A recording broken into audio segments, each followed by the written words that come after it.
Adjustments, here we go. Everyone can hear me? My background in agriculture, I'm going to do this brief story, was back in West Africa, in the Gambia, in Peace Corps. And the Gambia, 40, 50 years ago, had a stable climate. They had rainfall similar to Sonoma County, in fact. And they had a lot of land clearing and land conversion over to agriculture from the native biodiversity that used to be there. As that land clearing and land conversion happened, they had more and more, obviously, deforestation into land conversion. And they had more, well, that began to change their climate. They began to warm up. So looking at the first presentation this morning, they had their temperature, average temperature annually began to increase from 1950 up till 2000. They had their rainfall stay roughly the same, but the severity of the rain events changed.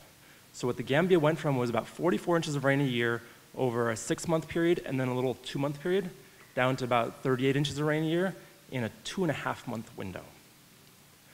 So if you can imagine having 38 inches of rainfall in 10 weeks, and think about agriculture, think about vineyards, think about erosion, think about ridgetop clearing, and what that's going to do to our water quality, our water storage capacity. The Gambia has been experiencing this for a half-century right now.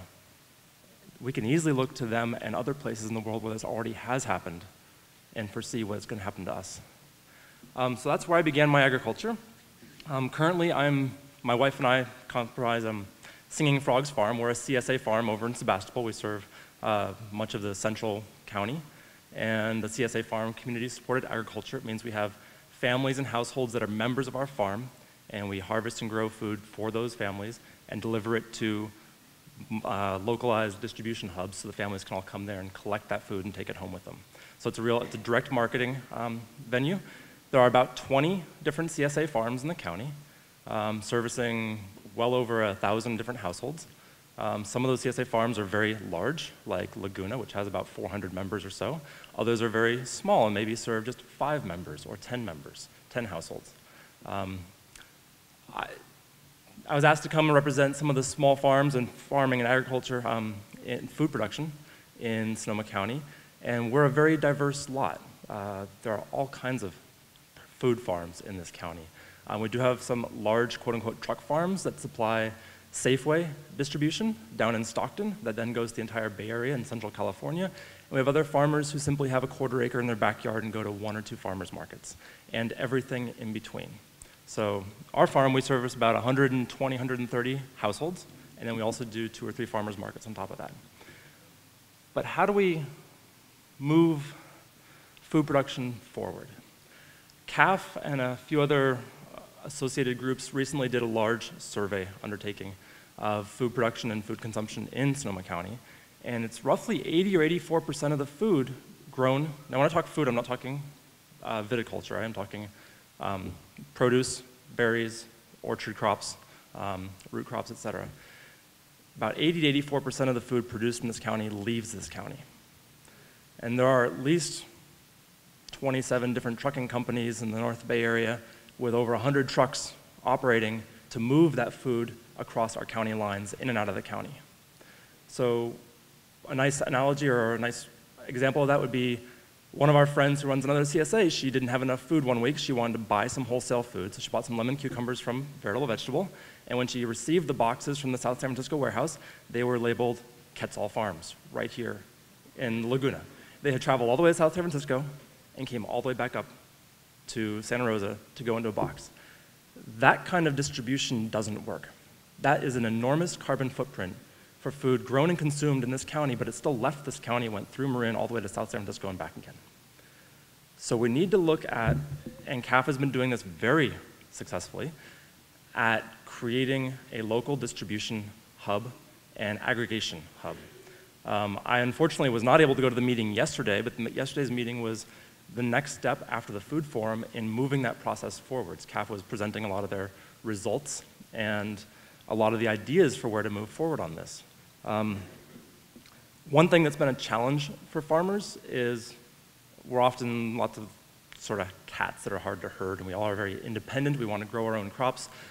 Growing root crops or growing leaf crops or growing berry crops all require different seasons, different timing, different weather conditions.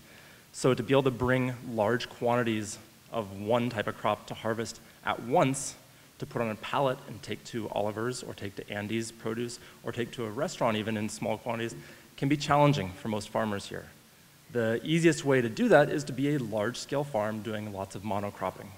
So if you want to go to a grocery store, you want to sell to a grocery store, you have to compete with Salinas and Monterey, which can give a whole pallet of one thing to a grocer. And us small farms cannot produce a pallet of one thing.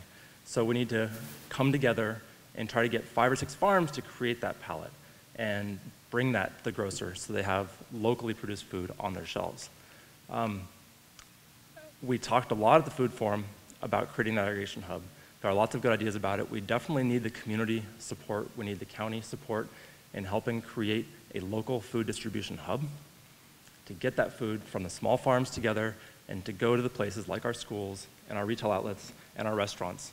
1,400, 1,500 different restaurants in the North Bay here that we could easily be servicing with our food. When I talk about the alternative being large monocrops of food that are able to supply retail restaurants, well, large monocrops, they're weed-free, they're local native and fauna and flora free, they are simply bare dirt with thousands and thousands of rows of broccoli or something else. That's not very useful to Mother Nature. It's not very useful to any ecosystem services to have huge, barren monocrops like that.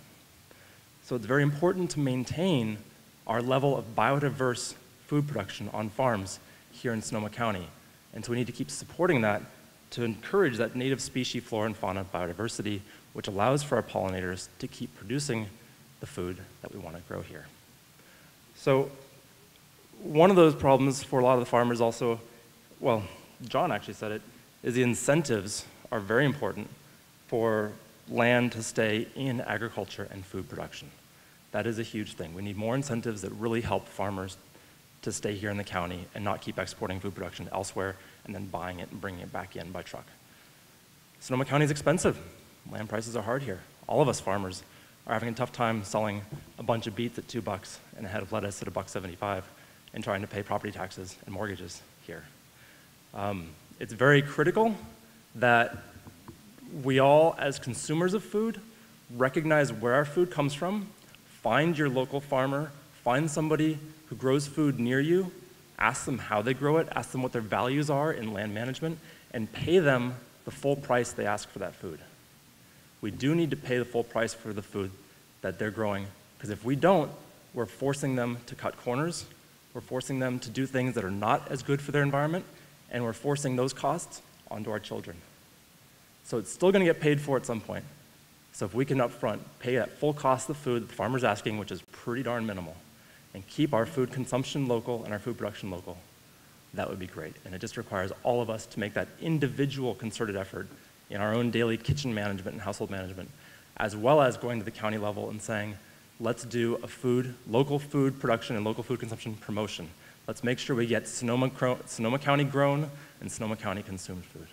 And that would be a great future for all the farmers in this county to keep biodiverse production alive and healthy.